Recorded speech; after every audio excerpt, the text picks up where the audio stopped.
Welcome to Sounds of the Unknown, the channel where we explore the chilling, the unexplained, and the truly terrifying. Today's story takes you into the heart of a documented case of fear, one so unsettling that it has lingered in the minds of witnesses for decades. If you're drawn to real-life horrors and the unknown, stay until the end. And don't forget to visit www.soundsoftheunknown.com for more stories that will keep you awake at night.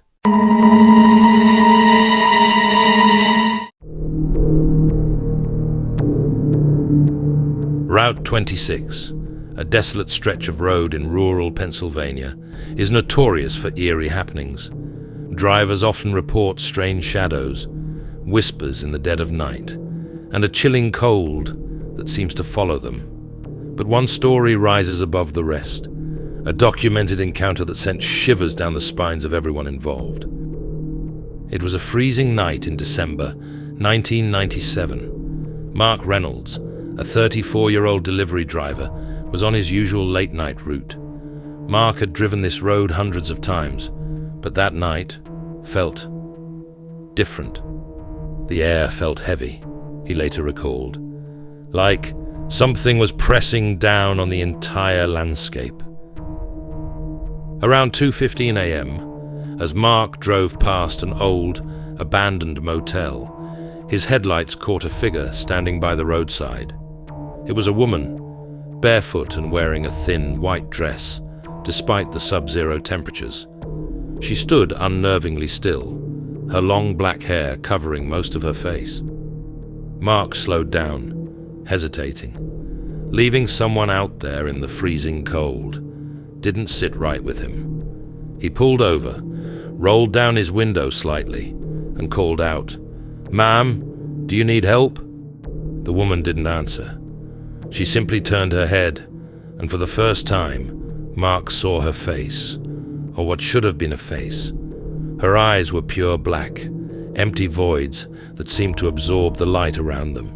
Her skin was pale, almost translucent, and her lips curled into a chilling smile that didn't reach those void-like eyes. Terrified, Mark slammed his foot on the gas pedal, speeding away as fast as his van could handle.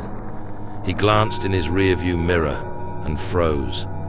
The woman was now in the middle of the road, standing completely still, her head tilted unnaturally to one side, watching him. Mark's heart raced. He tried to rationalize what he had seen. Maybe it was a trick of the light. Maybe he was just overtired. But deep down, he knew something was horribly wrong. When Mark reached the next town, he pulled into a gas station and told the attendant what had happened. The man behind the counter went pale. "You saw her?" he asked in a hushed voice. Confused, Mark pressed for more details. The attendant explained that several drivers had reported seeing a woman matching that description over the years. Some claimed she appeared inside their cars without warning. Others said she followed them for miles, her face appearing in their mirrors even when they were driving at high speeds. Mark decided to cut his route short and head home, but the unease followed him. That night, as he lay in bed, he couldn't shake the image of her black eyes and eerie smile. Around 3 a.m., Mark was jolted awake by a loud banging on his front door. His stomach sank.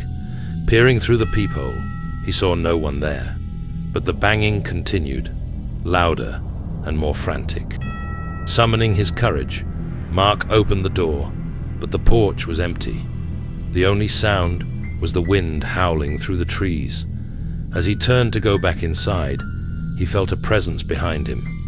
Slowly, he turned around. She was there, standing at the edge of his yard, her head tilted to the side, her black eyes locked on him. Mark slammed the door and locked every bolt. For the rest of the night, he sat in his living room, clutching a baseball bat, jumping at every creak and shadow. The next day, Mark contacted the local police, but they dismissed his story, suggesting he'd imagined it. Frustrated and desperate for answers, he turned to local folklore. He discovered that the abandoned motel where he first saw the woman was the site of a gruesome murder in the 1950s. A young woman named Sarah Keller had been killed there, her body left by the roadside. Her killer was never found. Over the years, locals began reporting sightings of a ghostly woman with black eyes near the motel, always in the dead of night. Some believed Sarah's spirit had turned malevolent, seeking revenge on anyone who crossed her path. Mark wasn't sure what to believe, but he knew one thing: he never wanted to see her again. Mark quit his delivery job shortly after the encounter. For months, he avoided Route 26 entirely, but the nightmares persisted. He dreamed of the woman standing at the foot of his bed, her black eyes staring into his soul. To this day, Mark refuses to talk about that night unless pressed. It wasn't just a ghost, he said during a rare interview in 2015. It was something darker, something that shouldn't exist. Many have since tried to investigate Route 26 and the abandoned motel. Paranormal teams have recorded strange phenomena, unexplained cold spots, disembodied whispers, and, in one chilling case, a photograph of a shadowy figure with glowing eyes. But no one has come closer to explaining what Mark saw that night. And there you have it, a true story of terror that reminds us the unknown isn't always as far away as we'd like to think. If you enjoyed this story and crave more tales of the unexplained, make sure to subscribe to Sounds of the Unknown. Visit www.soundsoftheunknown.com for more spine-chilling stories, exclusive content, and discussions about the mysteries that surround us. Who knows? The next terrifying story might just be waiting for you.